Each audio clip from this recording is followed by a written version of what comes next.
Hello विद्यार्थियों, नमस्कार। आज हम तांबे के सिक्के इस शीर्षक पर चर्चा करेंगे। पिछले वीडियो में हम लोगों ने देखा कि किस प्रकार से गौरव जो है अपने बाबूजी के साथ उस गैलरी में जाता है और जाने के बाद वहाँ पर उसे वह आर्ट से संबंधित जो भी चित्रकारिता रहती है पसंद नहीं आती है। फिर वह उस समुद्र के किनारे ले जाते हैं और वहाँ पे अनेक प्रकार के जो है दृश्यों को देखता है और देखने पर वही उसका जो है ध्यान अचानक स्थिर होता है, जहाँ पर एक महिला को देखता है और उसके पास जो है अनेकों प्रकार के विभिन्न ये पीतल, तांबे और कांस्य, एल्यूमिनियम और इस प्रकार से जो है वहाँ पर कुछ मुद्राएं वो देखता है, जिसमें वह एक तांबे के सिक्के को ढूंढता है और वह सिक्का उसे इतना पसंद आता है कि वह जो है अपने मित्र उदय को उसको दिखलाना चाहता है और उसको दिखलाकर वह उसे अचंभित करना चाहता है। और वो यही सोचता है कि काश अगर मेरे पास पंख होते तो मैं झट से उड़कर जो है उदय को दिखलाता और उसको मैं अचंभित कर देता। आगे हम इस कहानी के भाग 2 में आते हैं और फिर देखते हैं कि उदय और गौरव के बीच जो है जो यहाँ पर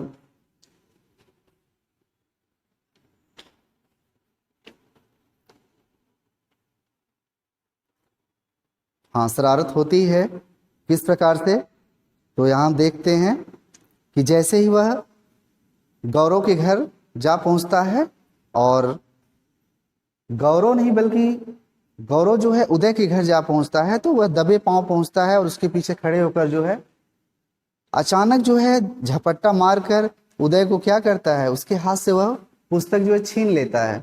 और जब वह पुस्तक छीन लेता है तो फिर बोलता है, ओ किताबी कीड़े उदय साहब, इस प्रकार से एक उलाहना देता है। और फ्रांस के महान उपन्यासकार अलेक्जेंडर ड्यूमा की अमर कृति 3 तिलंगे पढ़ने में इतने मसरूफ हो कि हमारे आने की खबर ही नहीं हुई, इस प्रकार से वह उसको उलाहना देता है। पीछे पहुंचता है और झपटता है, उसकी पुस्तक को छीनता है। ओ किताबी कीड़े, ओ किताबी कीड़े उदय साहब, यानी कि वह उदय को क्या करता है, किताबी कीड़े उदय साहब, फ्रांस के महान उपन्यासकार अलेक्जेंडर ड्यूमा की अमर कृति 3 तिलंगे पढ़ने में तुम इतने खो गए हो, मसरूफ यानी कि उसमें तल्लीन हो जाना, खो जाना, कि हमारे आने की खबर ही नहीं हुई। उदय जो है चौंकते हुए बोला, अरे हाँ, तुम तो चाचा जी के साथ चित्रों की प्रदर्शनी देखने गए थे, कैसी लगी प्रदर्शनी? भाई अपनी समझ से परे है यह मॉडर्न आर्ट, लेकिन वहां जाने का फायदा यह हुआ कि मेरे हाथ एक दुर्लभ वस्तु लगी है। ये गौरव कह रहा है उदय से। वो कहते हुए वह उदय को अपनी मुट्ठी में बंद सिक्का दिखाने के लिए उतावला हो उठता है। गौरव ने उस बंद मुट्ठी खोली और वही तांबे का सिक्का क्या किया, उसने उसे दिखाना चाहा। उदय ने उसकी हथेली से सिक्का लेकर जब ध्यान से देखा तो आश्चर्य एवं विस्मय के स्वर में उसके मुंह से यह शब्द निकले। कौन सा शब्द? ओह, मैंने तो ऐसे सिक्के की कल्पना भी नहीं की थी। यह तो ईस्ट इंडिया कंपनी का आधे आने का सिक्का है। ईस्ट इंडिया कंपनी का आधे आने का सिक्का, ठीक है। जब गौरव के द्वारा लाए हुए उस सिक्के को उदय देखता है तब वह ओह इस प्रकार से एक लंबा आह भरता है और वह कहता है कि यह जो है ईस्ट इंडिया कंपनी का आधे आने का सिक्का है। ईस्ट इंडिया कंपनी का आधे आने का सिक्का। आगे जो है पुनः कॉपर ऑक्साइड की परत जमने से ये जो सिक्का है कैसा हो गया है, मटमैला हो गया है। यहाँ पर कॉपर ऑक्साइड की परत, कॉपर ऑक्साइड, इसके जमने से जो है सिक्का किस रंग का हो गया है, ये एकदम बिल्कुल मटमैला सा हो गया है। टेबल लैंप की रोशनी में ले जाकर उसने उस सिक्के को ध्यान से देखते हुए गौरव से कहा कि गौरव, मुझे तो विश्वास ही नहीं होता कि क्या मेरे हाथों में ईस्ट इंडिया कंपनी का यह सिक्का है।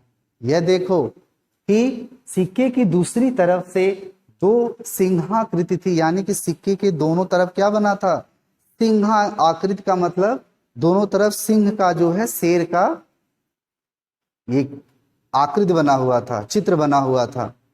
अब जो है आगे कहते हैं कि दोनों ने ही अपने एक हाथ से एक एक पताका थामी और नीचे क्या किया कि सन जो है 1835 लिखा था। सन 1835 जो लगभग या फिर उसको संभवतः यह ईस्ट इंडिया कंपनी का ही प्रतीक चिन्ह होगा, ऐसा वह संभावना व्यक्त करते हैं दोनों। उम्मीद करते हैं कि यह संभवतः 1800 जो है 35 लिखा है, तो यह ईस्ट इंडिया कंपनी का प्रतीक चिन्ह होगा। उदय जो है अब गौरव के पास आकर बैठ गया और सिक्का को भी जो है क्या करने लगा, बारीकी से उलट पलट कर देख रहा था। कि कुछ देर बाद उसने गौरव से कहा कि गौरव, तुमने तो मेरे सिक्कों का संग्रह ही क्या किया है, सिक्कों का संग्रह ही देखा है।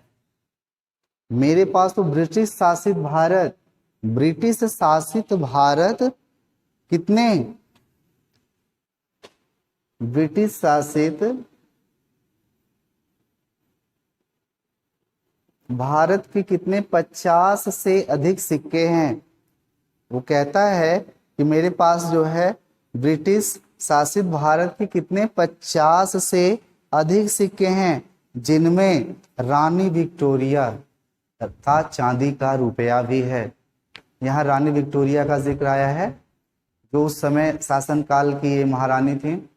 पर ऐसा दुर्लभ सिक्का वह भी कितना, 100 कितना है, वह भी जो है 100 कितना 180 वर्ष जो है पुराना, 180 वर्ष पुराना यदि मेरे संग्रह में होता तो क्या बात थी। यानी कि वहां पर भी विस्मय था, एक आश्चर्य था। उदय के चेहरे पर मायूसी देखकर गौरव ने कहा, जहां से मैंने यह सिक्का खरीदा था उसके पास सिर्फ यही एक बचा ही था। हाँ, ऐसे सिक्के दुर्लभ होते हैं। तुम तो किस्मत वाले हो जो इसे पा गए। उदय कहता है गौरव को कि तुम बहुत ही लकी हो, बहुत ही किस्मत वाले हो कि तुम्हारे हाथ ये सिक्का लग गया। कुछ दिनों के बाद की बात है कि एक सुबह गौरव ने घर में अच्छा खासा बवाल मचा दिया और बैठक में उसने क्या किया, अपनी अलमारी में रखे सारे सामान को वह इधर उधर बिखेर दिया, यानी कि उलट पुलट कर दिया। उसमें क्या था, हर किताबों कपड़ों की अच्छी तरह से झटक कर देख के लिया, अलमारी के हर कोने में भी तलाश की, पर उसका ईस्ट इंडिया कंपनी का जो है तांबे का वो जो सिक्का था कहीं नहीं मिला। जिस डिब्बे में वह अपने संग्रह किए हुए सिक्के रखता था उसमें सभी सिक्कों या सिक्के के ज्यों के त्यों पड़े थे, सिवाय उस तांबे के सिक्के के। अब उसकी ये समझ में ही नहीं आ रहा था कि वह सिक्का गया तो आखिर गया कहाँ। एक बार तो वह कल्पना कर बैठा कि पुराना सिक्का होने के कारण संभव है कि उसे या उसमें कोई जादुई शक्ति होगी, इसलिए जो है स्वतः ही बंद डिब्बे से वह गायब तो नहीं हो गया। पर थोड़ी ही देर बाद वह अपने इस विचार पर झेप गया, यानी कि वह उसे मुकर गया। उसे विश्वास नहीं हुआ, शायद वो गलत सोच रहा है, ऐसा उसने सोचा। और उदय जो है उस दिन के बाद उससे मिला ही नहीं था। बीच में पता चला कि एक दोपहर जब वह घर पर नहीं था तब उपन्यास लौटाने उदय आया था पर बिना कुछ बोले जल्दी चला भी गया था। अब गौरव के मन में तो एक स्वाभाविक था कि प्रश्न आना ही था कि क्या उस सिक्का जो था उसने ही तो नहीं चुराया। उदय को पता था कि वह अलमारी में सिक्का कहाँ रखता है, जरूर उसने ही मेरी अनुपस्थिति में उपन्यास लौटाने वाले दिन उस सिक्के को चुराया होगा। यानी कि यहाँ पर गौरव का शक जो है एकदम बिल्कुल पक्का होता जा रहा था। यह संयोग था या दुर्योग, यहाँ गौरव गुस्से से तमतमाता अपने शक को यकीन में बदलता हुआ बैठक में क्या किया, बैठक में जो है वह बैठा, कदमी कर रहा था, यानी इधर उधर वह टहल रहा था कि वहां अखबार का पुलिंदा जो है उसके हाथ में थामे हंसते हुए क्या होता है, तभी उदय का प्रवेश होता है।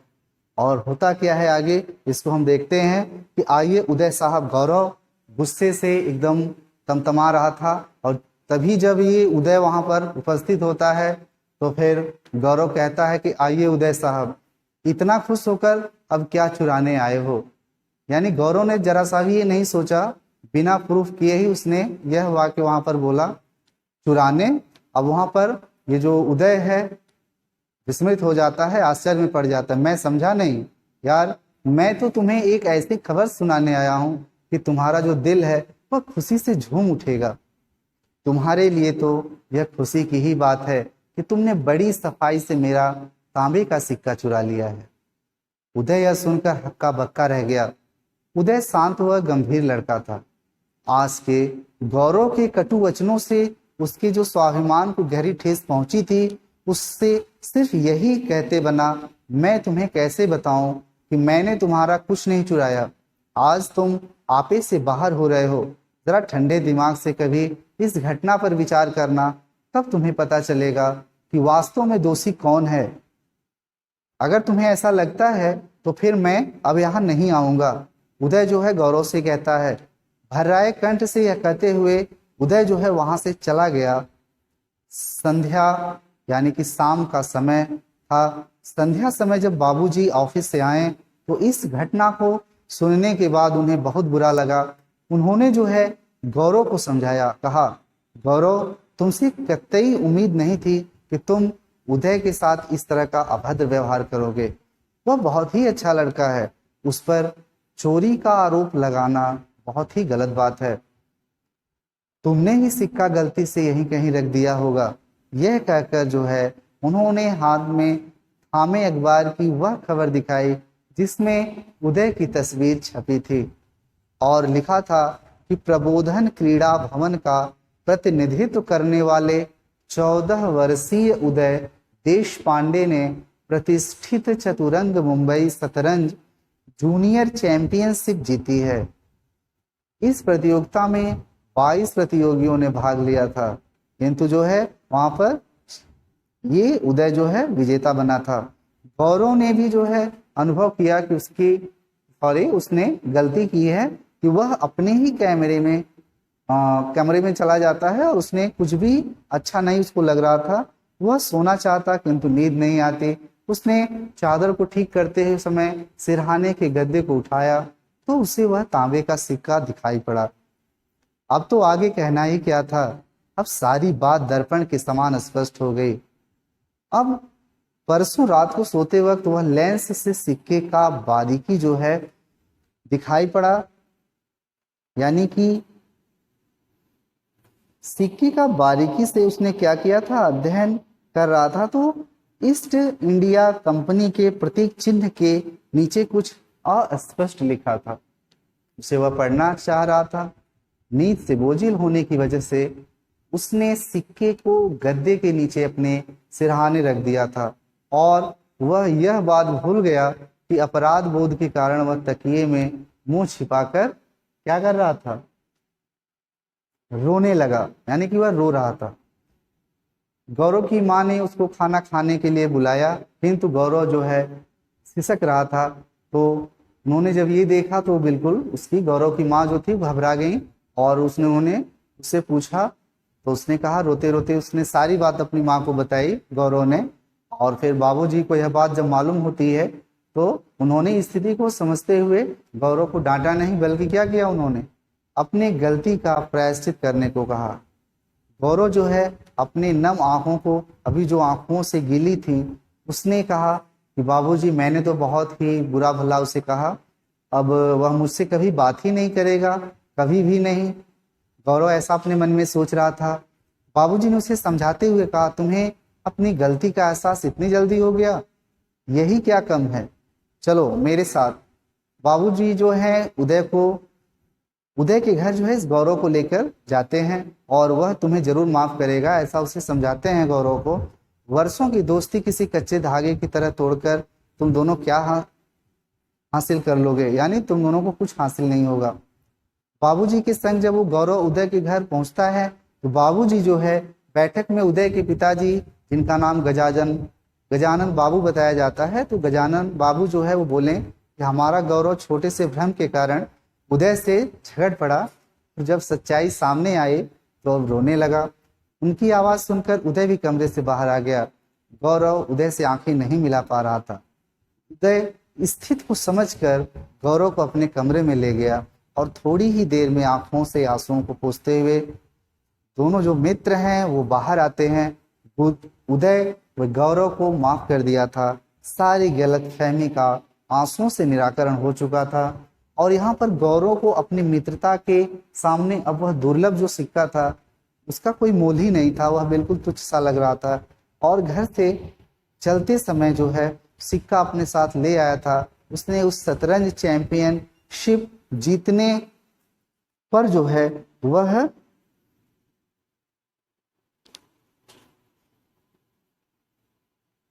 चैंपियनशिप जीतने पर जो है उस तांबे का सिक्का जो है वो क्या करता है, उदय को वो भेंट कर देता है। और फिर यहाँ पर गौरव जो है, गौरव के बाबूजी जो थे और गजानन बाबू ने तालियां बजाकर जो है वहां पर उस पल का उन्होंने वहां पर स्वागत किया।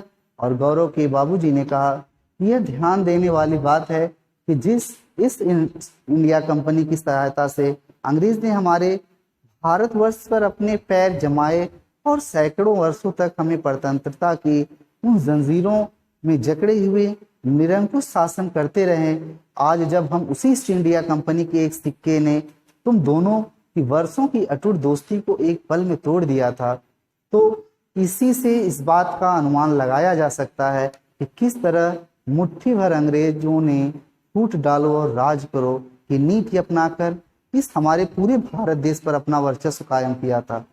वे भाई भाई को लड़वाकर तमाशा देखते रहे, हुकूमत चलाते रहे और आवेश में आकर उनकी आंखों से दो बूंदे आंसू की छलक पड़ी।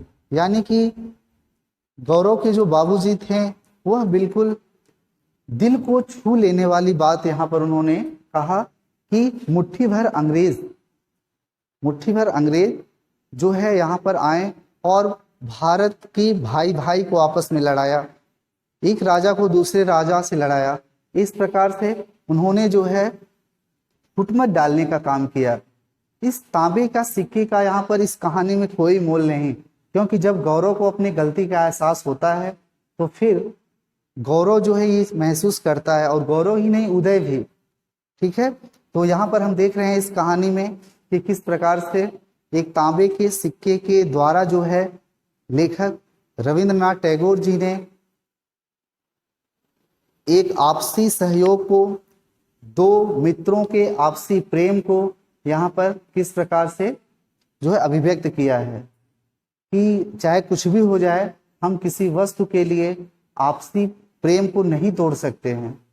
तो इस प्रकार से हम देख रहे हैं कि तांबे के सिक्के के इस शीर्षक के द्वारा, इस कहानी के माध्यम से हमको यही सीख मिलती है कि चाहे हमें कोई कितना भी प्रलोभन क्यों न दे, लेकिन हम अपने देश के लिए, अपने परिवार के लिए, अपने घर के लिए आपसी प्रेम को किसी भी प्रकार से नहीं तोड़ सकते हैं।